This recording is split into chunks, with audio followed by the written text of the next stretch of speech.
Speaker sir ధన్యవాదాలు. ఒక ముఖ్యమైన తీర్మానం మీద మాకు అవకాశం కల్పించినందుకు మీ ద్వారా సభకు ధన్యవాదాలు సార్. ముందుగా మా పార్టీ తరఫున గౌరవనీయులు గంగుల కమలాకర్ గారు, కడియం శ్రీహరి గారు, కాలేరు వెంకటేష్ గారు అందరూ చెప్పారు. నేను కూడా తిరిగి మళ్ళీ పునరుద్ఘాటిస్తూ ఉన్నా సార్. ఈ తీర్మానాన్ని పూర్తి స్థాయిలో మా పార్టీ పరంగా పూర్తి స్థాయిలో మనస్ఫూర్తిగా దీన్ని ఆహ్వానిస్తున్నాము, స్వాగతిస్తున్నాము. ప్రభుత్వానికి అభినందనలు కూడా హృదయపూర్వకంగా తెలియజేస్తున్నాం సార్. అధ్యక్ష, కాకపోతే ఒక విషయం చెప్పాలి అధ్యక్ష, ఎందుకంటే ఈ తీర్మానం స్వాగతించదగ్గది అనే మాట అందులో భేదాభిప్రాయం లేదు, భిన్నాభిప్రాయం లేదు. మా నాయకులు, ప్రతిపక్ష నాయకులు, గౌరవ పెద్దలు, తెలంగాణ తొలి ముఖ్యమంత్రి కేసీఆర్ గారు ఈరోజు కాదు అధ్యక్ష, 2004 డిసెంబర్ 17 నాడు ఆనాడు UPA 1 గవర్నమెంట్లో కేంద్ర మంత్రిగా ఆనాడు వారు ఇక్కడ మన రాష్ట్రంలో ఆనాడు ఉమ్మడి ఆంధ్రప్రదేశ్ రాష్ట్రంలో ఉండే బలహీన వర్గాల సంక్షేమం కోసం పోరాడే ఆర్ కృష్ణయ్య గారు, వకులాభరణం కృష్ణమోహన్ రావు గారు ఇట్లాంటి పెద్దలందరినీ కూడా తీసుకొని ఆనాటి అప్పటి ప్రధానమంత్రి గౌరవనీయులు మన్మోహన్ సింగ్ గారి అపాయింట్మెంటు వారు కోరినారు సార్. ఎందుకంటే బలహీన వర్గాల సమస్యల మీద మాట్లాడాలి, సమయం ఇవ్వండి అని కోరితే ప్రధానమంత్రి గారు ఒక 5 నిమిషాలు సరిపోతుందా అని అడిగినారు. 5 నిమిషాలు కాదు సార్, ముఖ్యమైన సమస్య మీకు వివరంగా చెప్పాలి, దయచేసి ఒక 40 నిమిషాలు టైం ఇవ్వండి అంటే దాదాపు ప్రధానమంత్రి మన్మోహన్ సింగ్ గారు గంటన్నర సమయం ఇచ్చి డిసెంబర్ 17, 2004 అధ్యక్ష, నేను తేదీతో సహా చెప్తా ఉన్నా, ఆ రోజు పోయి కలిసి సవివరంగా వారికి ఎక్స్ప్లెయిన్ చేయడమే కాకుండా ఆ రోజు పెట్టిన డిమాండ్ కూడా ఒకటే సార్. మా పార్టీ తరఫున ఆనాడు కేంద్ర మంత్రిగా కేసీఆర్ గారు చెప్పిన మాట, అన్ని రాష్ట్రాల్లో బీసీ వెల్ఫేర్ మంత్రిత్వ శాఖలు ఉన్నాయి, కేంద్రంలో లేకపోవడం అనేది శోచనీయం, బాధాకరం. కాబట్టి ఓబీసీ వెల్ఫేర్ మినిస్ట్రీ ఖచ్చితంగా పెట్టండి ఆనాడు ఒక సహచర మంత్రిగా ఆ రోజు కేసీఆర్ గారు ప్రధానమంత్రి గారిని ఇక్కడ నుంచి మొత్తం సోదరులందరినీ కూడా తీసుకొని పోయి ఆ రోజు డిమాండ్ చేసిన విషయాన్ని కూడా నేను గుర్తు చేస్తా ఉన్నా అధ్యక్ష. ఆ రోజు డిమాండ్ చేయడమే కాదు, ముఖ్యమంత్రిగా ఆనాడు తెలంగాణలో 2014 తర్వాత ఒకసారి కాదు అధ్యక్ష, 2 సార్లు తీర్మానాలు కూడా చేసి పంపించినాము. ఆనాడు మళ్ళీ ప్రధానమంత్రి నరేంద్ర మోడీ గారికి కూడా విజ్ఞప్తి చేసినాం, ఓబీసీ వెల్ఫేర్ మినిస్ట్రీ పెట్టండి, పెట్టినట్టయితేనే మీరు బడ్జెట్లో కనీసం 5% పెట్టినా 2 లక్షల కోట్లు వస్తుంది భారతదేశంలోని బలహీన వర్గాలకు అని చెప్పి డిమాండ్ చేసిన పార్టీ బీఆర్ఎస్ పార్టీ అనే మాట కూడా నేను మళ్ళొకసారి గుర్తు చేస్తా ఉన్నా అధ్యక్ష. అధ్యక్ష, ఈ తీర్మానాన్ని స్వాగతిస్తూనే కేవలం 2 విషయాలు మాత్రం గౌరవ మంత్రి గారి దృష్టికి, ప్రభుత్వ దృష్టికి నేను తీసుకొని పోవాలనుకుంటున్నాను సార్. అధ్యక్ష, ఏ కార్యక్రమం చేపట్టినా ఇప్పుడే గౌరవనీయులు గంగుల కమలాకర్ గారు ఒక మంచి మాట చెప్పారు.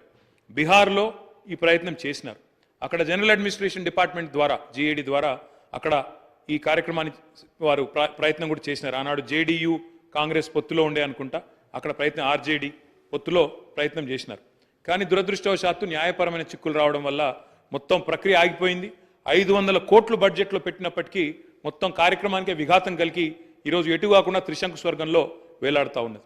కాబట్టి నా విజ్ఞప్తి, మా అందరి విజ్ఞప్తి, మా పార్టీ తరఫున కూడా ప్రభుత్వానికి నేను చేసే విజ్ఞప్తి అధ్యక్ష, ఈ కార్యక్రమం ఫలవంతం కావాలి అంటే మీరు తదుపరి మీరు చెప్పిన బీసీ డిక్లరేషన్లోని ఆ అంశాలన్నీ కూడా అమలు కావాలని మనస్ఫూర్తిగా ఆశిస్తూ, ఆకాంక్షిస్తూ ఇది ఫలవంతం కావాలి అంటే ఒక పని చేయాలి అధ్యక్ష.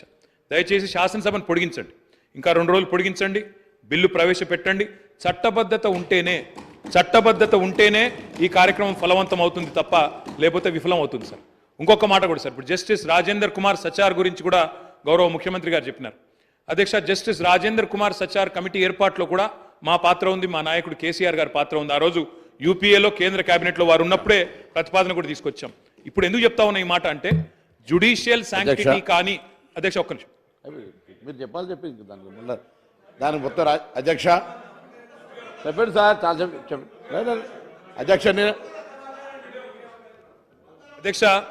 ఇలాంటి తీర్మానానికి ఒకవేళ నిజంగా ఆశించిన ప్రయోజనం నెరవేరాలంటే, ఎందుకంటే నేను నిజంగా పాయల్ శంకర్ గారు మాట్లాడింది విన్నాను, కాలేరు వెంకటేష్ గారు మాట్లాడింది విన్నాను, శ్రీహరి గారు మాట్లాడింది విన్నాను, శంకరన్న మాట్లాడింది విన్నాను. అందరి గొంతుల్లో ఒక ఆవేదన ఉంది అధ్యక్ష. మా మంత్రి గారికి కూడా చాలా ఆవేదనలో, డెఫినెట్గా వారికి కూడా ఆవేదన ఉంది. ఈ సెక్షన్కి లాభం జరగాలి, ముఖ్యంగా బలహీన వర్గాలకు లాభం జరగాలి, బీసీలకు లాభం జరగాలనే ఆకాంక్ష స్పష్టంగా పార్టీలకు అతీతంగా అందరిలో ఉంది. ఉన్నప్పుడు అది ఫలవంతం కావాలంటే జ్యుడిషియల్ శాంక్టిటీ ఉండాలి, లేదా ఎందుకంటే వారే అన్నారు జస్టిస్ రాజేందర్ కుమార్ సచార్, మీరు హైకోర్టు చీఫ్ జస్టిస్ని అడిగితే మీకు ఒక సిట్టింగ్ న్యాయవాదిని ఇస్తారు, జ్యుడిషియల్ కమిషన్ ఏంటి, లేదా బ్రహ్మాండంగా స్టాచ్యూటరీ శాంక్షన్ కావాలి అంటే రేపు ఎల్లుండి శాసనసభను పొడిగించండి, తమరి నిర్ణయం, వెంటనే బిల్లు తీసుకొని రండి, మేము సంపూర్ణంగా మా పార్టీ నుంచి మద్దతు తెలియజేస్తామని చెప్పి కూడా తెలియజేస్తూ మీకు ధన్యవాదాలు అధ్యక్ష అవకాశం ఇచ్చింది. మినిస్టర్ గారు. సార్ గౌరవ సభ్యులు గంగుల కమలాకర్ గారు, బీర్ల ఎలయ్య గారు, పాయల్ శంకర్ గారు, శంకరయ్య గారు, అక్బరుద్దీన్ గారు, వాకిటి శ్రీయార్ గారు, కూనంనేని సాంబశివరావు గారు, ఆది శ్రీనివాస్ గారు, కాలేరు వెంకటేశ్వర గారు, అదేవిధంగా కేటీ రామారావు గారు మాట్లాడిన దానికి సంబంధించి ప్రప్రథమంగా ముందు ఈరోజు నిజంగా ఈ శాసనసభ తెలంగాణ రాష్ట్ర ఏర్పాటుకు సంబంధించి జరిగిన తర్వాత ఒక పెద్ద నిర్ణయం తీసుకొని ఈ రాష్ట్రంలో మేము ఎవరికి వ్యతిరేకంగా ఇది నిర్ణయం తీసుకునేది కాదు అధ్యక్ష. ఈ రాష్ట్రంలో ఉన్నటువంటి గౌరవ మా శాసనసభ్యులు, బలహీన వర్గాలకు సంబంధించిన శాసనసభ్యులు సంఖ్య ఎక్కువ ఉండాలి, న్యాయం జరగాలి, పిల్లల ఆర్థిక, విద్య, రాజకీయ అన్ని రకాలు పెరగాలనే ఆలోచన మిగతా అన్ని రాజకీయ పార్టీలు చెప్పినట్టుగానే మేము కూడా ఒక చిత్తశుద్ధితోటి ఈరోజు ఈ కార్యక్రమం తీసుకున్నాం. తప్పకుండా అందరూ కూడా దీనికి మద్దతు ఇచ్చినారు, వారందరికీ కూడా ప్రత్యేకించి ధన్యవాదాలు. కానీ ఇందులో కొన్ని అంశాలకు సంబంధించి వారు లేవనెత్తినప్పుడు వారికి జవాబు చెప్పి ప్రభుత్వం తరఫున అందరు సహకారం అడుగుతాను. ఒక్కటి స్పష్టంగా చెప్తాను, ఇది విధి విధానాలకు సంబంధించి గౌరవ శాసనసభ్యుల్ని కావచ్చు, ఇందులో న్యాయం జరగాలి బలహీన వర్గాలకు అనేటువంటి ఆకాంక్షించే వాళ్ళు కావచ్చు, రాజకీయ పార్టీలు కావచ్చు, అందరికీ కూడా సహకారం తీసుకుంటూ ఎక్కడ కూడా వివక్షపూరితంగా ఏదో రాజకీయపరమైన అంశాలను తీసుకొని పోయేది. ఇది బలహీన వర్గాలకు న్యాయం జరగాలనేటువంటిది మా పార్టీ ఆకాంక్ష, మా ప్రభుత్వం ఆకాంక్ష అనే మాట సందర్భంగా మనం చేస్తున్నాం అధ్యక్ష. ఈరోజు చాలా మాట్లాడుతారు చట్టం గురించి సంబంధించి, చట్టం చేయాలి. నాకు ఆశ్చర్యం అనిపించింది అధ్యక్ష, రాజకీయంగా తర్వాత మాట్లాడతాను. ముందు మీరు ఎవరైనా తెలుసుకోమని చెప్తాను. నేను గౌరవ ఇక్కడ కూడా వెంకటేష్ అన్న న్యాయవాది ఉన్నారు, లేదా గౌరవ సభ్యులు 2011 ఢిల్లీలో కేంద్ర ప్రభుత్వం చేసింది. ఆనాడు యూపీఏ ప్రభుత్వం, నేను కూడా సభ్యుడిని. అప్పుడు ఏర్పడినటువంటి కేంద్ర ఓబీసీ పార్లమెంటరీ కమిటీలో సభ్యుడిగా దాదాపు దేశంలో ఉన్న 20 రాష్ట్రాలు తిరిగే అవకాశం వచ్చింది. తప్పకుండా బలహీన వర్గాల పట్ల ఒక కమిట్మెంట్ ఉంది.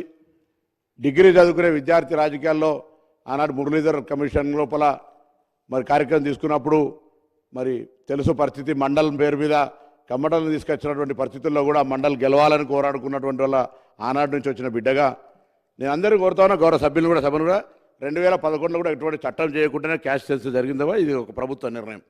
ఈరోజు కూడా మీరు ఎవరు కూడా అనుమానపడాల్సిన అవసరం లేదు. చట్టానికి సంబంధించి కావచ్చు, చిత్తశుద్ధి ముఖ్యం.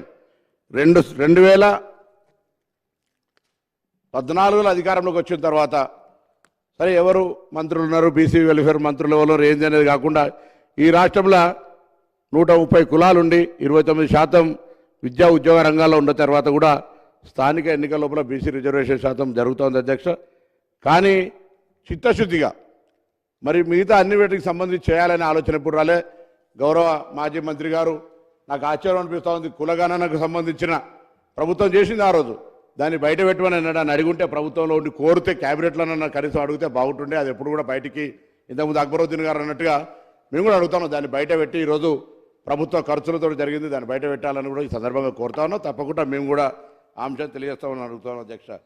తర్వాత పిల్ల గుట్టక ముందే కుల్ల గుట్టినట్టుగా అన్నట్టుగా మంత్రి గారు అనేకమైనటువంటి మేనిఫెస్టోలు ఏం పెడతాను, ఏం చేస్తున్నాం అధ్యక్ష. ఒక్కొక్క మాట చెప్తే చాలా అంశాలు ఉన్నాయి. ఈరోజు బలహీన వర్గాల మంత్రిగా ఒక కార్పొరేటర్ బలహీన వర్గాల సీటును వేరే వ్యక్తి తీసుకొని గెలిచిండు అనే దాని మీద కలెక్టర్ ప్రొసీడింగ్ ఇస్తే కూడా ఒక బీసీ మంత్రిగా ఆ బీసీకి అన్యాయం జరిగే విధంగా స్టే చేసినటువంటి పరిస్థితి మీకు నేను రికార్డుతో సాగిస్తాను.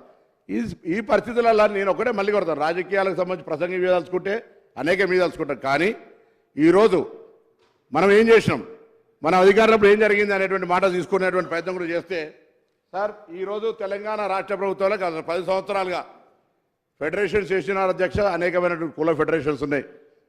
ఇంతకుముందు మన పాయల్ శంకర్ గారు మాట్లాడినారు, ఆత్మగౌరవ భవనాలు ఉన్నాయి అధ్యక్ష, ఒక రూపాయి ఎవరికి ఇవ్వలేదు అధ్యక్ష.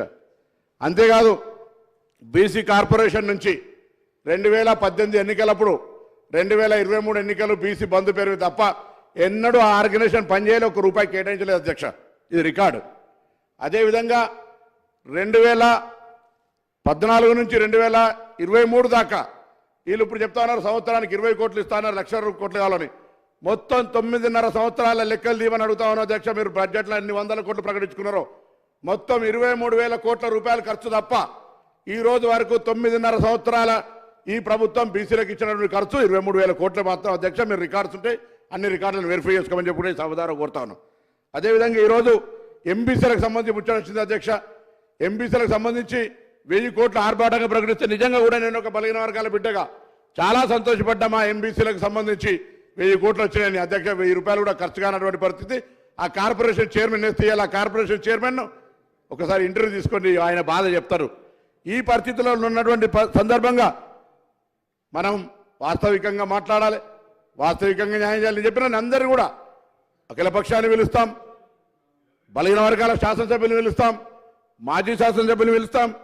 ప్రతి ఒక్కరిని కూడా వాళ్ళందరినీ తీసుకొని ముందుకు పోయేటువంటి విషయం లోపల తప్పకుండా ఈ కార్యక్రమం తీసుకుంటామని చెప్పి నేను ఈ సందర్భంగా కోరుతా ఉన్నాను. మాట్లాడతారా డిప్యూటీ సీఎం గారు? మాట్లాడతారు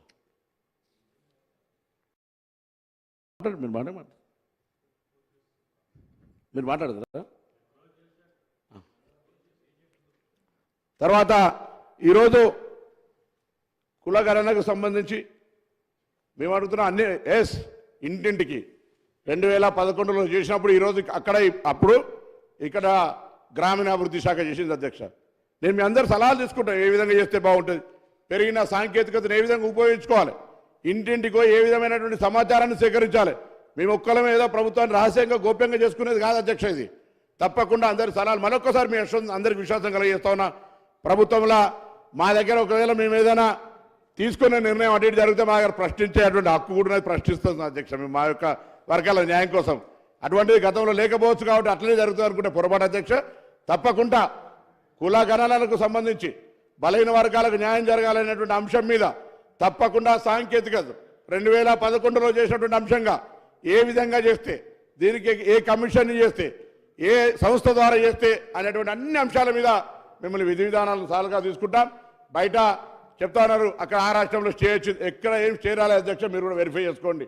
అక్కడ సంబంధించిన అంశాల మీద ఇయ్యాలని వరకు కూడా ఎక్కడ కూడా చట్టపరంగా అక్కడ ఉండబడేటువంటి పరిస్థితి లోపల ఏడ కూడా బీహార్ కావచ్చు, ఆంధ్రప్రదేశ్ కావచ్చు, కర్ణాటక రాష్ట్రాలు కూడా ఎక్కడ కూడా చట్టమో లేకపోతే ఇంకోటి చేయలేదు అధ్యక్ష. ఈరోజు తప్పకుండా సుప్రీంకోర్టు లోపల స్థానిక సంస్థలకు సంబంధించిన రిజర్వేషన్ల ఇష్యూలలో కోర్టు కేసులు నడిచినాయి అధ్యక్ష.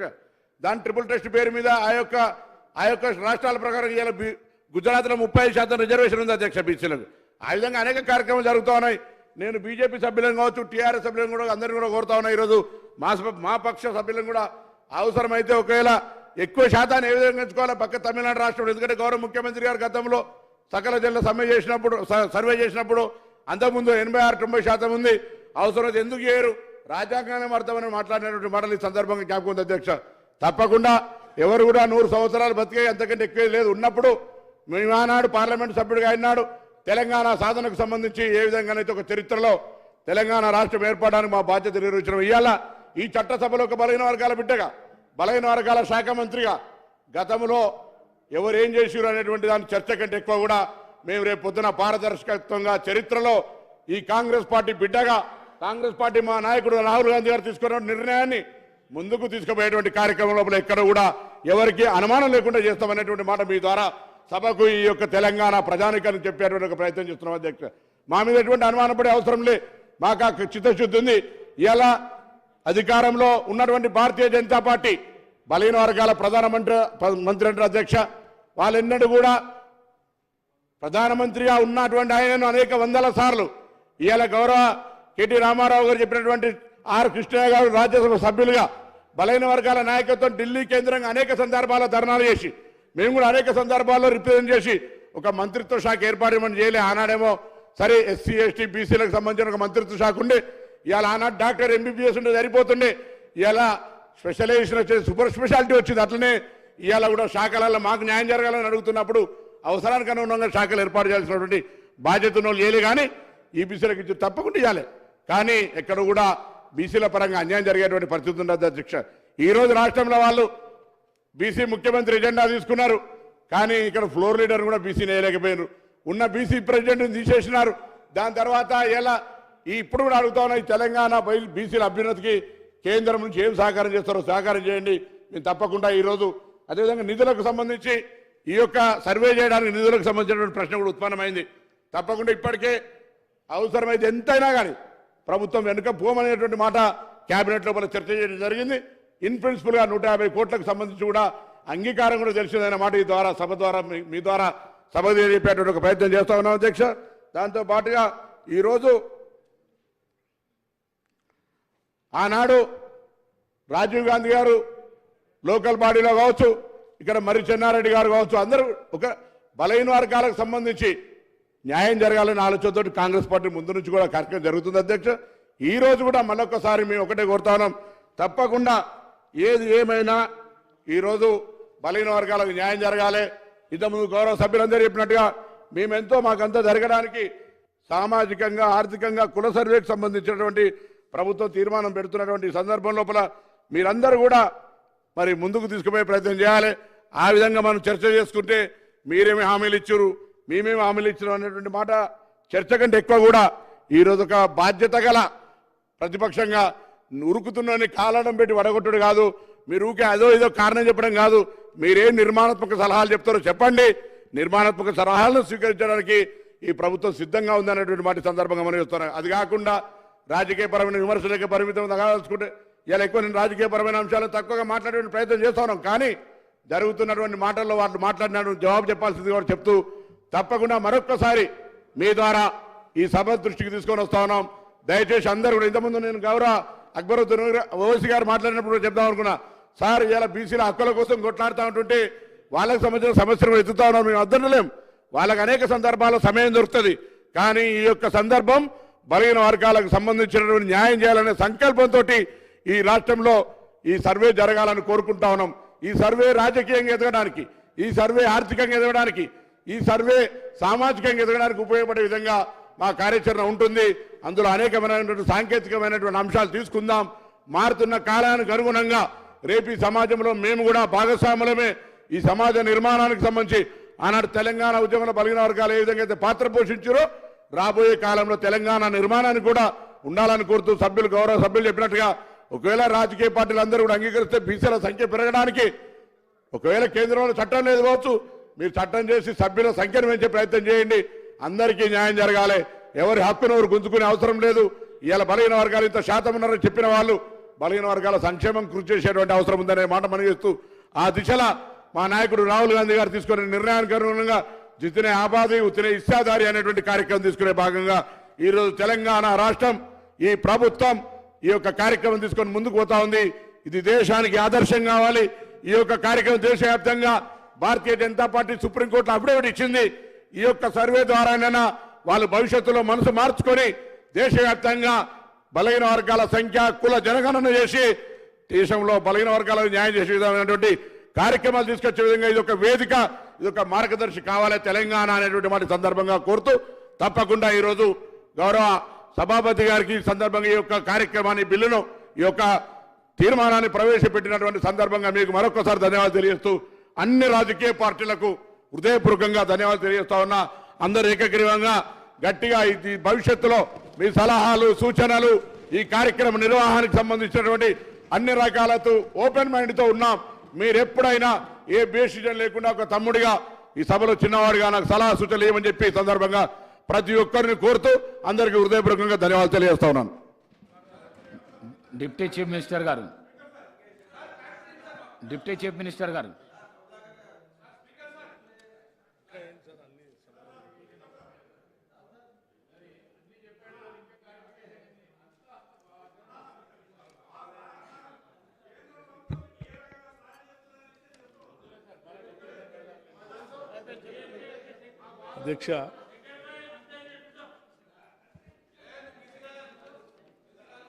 అధ్యక్ష,